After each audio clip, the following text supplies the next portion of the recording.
Hello प्यारे बच्चों, आज हम करेंगे डायरेक्टरेट ऑफ एजुकेशन की मैथमेटिक्स की वर्कशीट। ये है क्लास 4 के बच्चों के लिए 18 तारीख की 135 नंबर की। बच्चे यहाँ अपना नाम, यहाँ अपने अध्यापक व अध्यापिका का नाम लिखेंगे। महिमा के दादाजी। महिमा के दादाजी को कमजोरी महसूस हो रही थी। डॉक्टर ने महिमा को सलाह दी कि वह उन्हें पौष्टिक भोजन दे तथा कुछ आसान व्यायाम करने के लिए कहे। डॉक्टर ने 3 हफ्ते के लिए कुछ ज़रूरी दवाइयाँ भी लिख कर दी। दवाई का पर्चा लेकर महिमा मेडिकल स्टोर पर गई और दुकानदार से 1 हफ्ते की दवाई देने को कहा। उसने महिमा को सभी दवाइयाँ दी और उनकी कीमत इस प्रकार से तालिका में लिखकर बताई। क्रम संख्या, दवाई का नाम, कीमत। तो आयरन टैबलेट जो थी वो 52 रुपीज़ की थी। विटामिन डी 25 रुपीज़ की। ऑइंटमेंट जो दिया था मरहम वो 55 रुपए का और विटामिन डी कॉम्प्लेक्स वो 93 रुपए का। महिमा के पास केवल 500 रुपए हैं। क्या वह सभी दवाइयाँ खरीद पाएगी?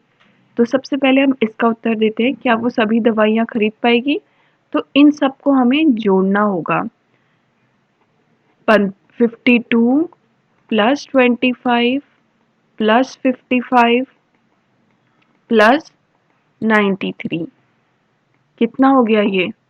5 5 10, 3 और 2 5 15 और यहाँ एक कैरी 5 5 10 19 20 21 22 तो 225 रुपए की दवाइयाँ। पूरी दवाई कितने की है टोटल मिला के? 225 की। तो क्या वो दवाई खरीद पाएगी? हाँ, वह सभी दवाइयाँ खरीद पाएगी क्योंकि उसके पास कितने रुपए हैं? 500 रुपए हैं। तो बच्चों ध्यान से देखेंगे, क्या वह सभी दवाइयाँ खरीद पाएगी? हाँ, कॉमा वह सभी दवाइयाँ खरीद पाएगी। आप यहाँ से यहाँ तक लिखेंगे। हाँ, वह सभी दवाइयाँ खरीद पाएगी। वह दुकानदार को दवाइयों के कितने पैसे देगी? तो वह दुकानदार को दवाइयों के 225 रुपए देगी, है ना? कितने पैसे देगी? 225 रुपए। वह आपने कैसे सोचा, लिखकर बताइए। तो हमने लिखकर बता दिया। हमने 52, 25, 55, 93 इन चारों को ऐड करके जोड़ के दिखा दिया है। तो हमने लिखकर भी बता दिया और हमने उत्तर भी दे दिए कि हाँ, वह सभी दवाइयाँ खरीद पाएगी और वह दुकानदार को दवाइयों के 225 पैसे देगी। अगला अगला है, क्या महिमा के पास कुछ पैसे बचेंगे? यदि हाँ तो कितने? तो आप लिखोगे हाँ, कॉमा महिमा के पास कुछ पैसे बचेंगे, पूर्ण विराम। अब लिखा है यदि हाँ तो कितने? तो हमें पता है कि उसके पास है 500 रुपए। 500 में से आपने कितना घटाना है? यहाँ 225 आया था तो उसने 225 की दवाइयाँ खरीदी। 500 में से जब आप 225 घटाएंगे तो उत्तर में आपको 225 ही मिलेगा। तो ये हो गया ₹225। तो आप लिखेंगे 225 रुपए, 225 रुपए। ठीक है, कितने रुपए उसके पास बचेंगे? 225 रुपए। यहाँ पे रुपए का सिंबल बना दो। ठीक है बच्चों, ये भी हो गया आपका। अगला प्रश्न है, अगले 2 हफ्तों की दवाई के लिए और कितना खर्च होगा? तो आपको पता ही है 2 हफ्ते में कितने दिन होते हैं? 1 हफ्ते में अगर 7 दिन होते हैं तो 2 हफ्तों में कितने दिन होंगे? 14 दिन। आई बात समझ में कि 2 हफ्तों में कितना हो गया? 14। अब एक देखो, यहाँ पे बहुत ध्यान से देखो कि 225 रुपए की दवाइयाँ हैं तो 225 की हैं 2 हफ्ते की।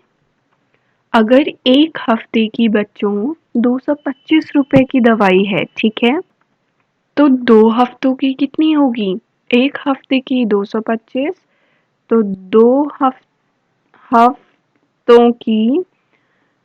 हफ्तों की आपकी होगी 2 इंटू 225। 2 से 225 का गुना कराएंगे और 2 से जब 225 का गुना कराएंगे आपको मिलेगा 500 रुपये। तो 500 रुपये की आपकी ये दवाई आएंगी। तो अगले 2 हफ्तों में उसको कितने रुपए खर्च करने होंगे? 500 रुपये। और ये हमेशा याद रखना, 1 हफ्ते में 7 दिन तो 2 हफ्तों में कितने दिन? 14 दिन। ये एक्स्ट्रा पढ़ाई है।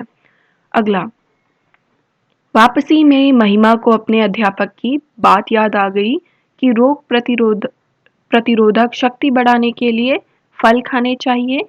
रास्ते में उसे ताज़ा सेब दिखे जो 70 रुपए प्रति किलो थे। क्या उसके पास इतने पैसे बचे हैं कि वह अपने दादाजी के लिए 2 किलो सेब खरीद सके? आपने कैसे सोचा, लिखकर बताइए। तो बच्चों, 1 किलो सेब हैं 70 रुपए के, ठीक है। और 2 किलो जो हैं आपके, 2 किलो सेब जो हैं आपके कितने रुपए के आएंगे? 2 किलो आएंगे आपके 2 इंटू 70, जो कि हो गए 140 रुपए। 140 रुपए के आपके क्या आए? सेब आए, है ना? 140 के सेब आए और 225 की उसने दवाई खरीदी थी। यहाँ पे करके दिखाती हूँ। 140 रुपए के हो गए सेब, 225 के हो गए क्या? दवाई। 225 की हो गई दवाई। और कुल कितने पैसे थे उसके पास? 500। कुल 500 रुपए। तो वो दवाई, तो वो 2 किलो सेब खरीद पाएगी। क्यों? क्योंकि जब आप 225 में 140 जोड़ते हैं, 225 में 140 जोड़ते हैं तो आपका आता है 365 रुपए, ठीक है। तो बच्चों, अब हमने देख लिया कि 1 किलो 70 रुपए के थे, 2 किलो 140 के थे और 225 और 140 मिला के हुआ 365 रुपए और कुल उसके पास 500 रुपए है। तो वो 500 से इतने की खरीदारी आराम से कर सकती है। तो उत्तर क्या होगा? हाँ, उसके पास इतने पैसे, क्या की जगह आप लिखेंगे हाँ। हाँ, उसके पास इतने पैसे बचे हैं कि वह अपने दादाजी के लिए 2 किलो सेब खरीद सके।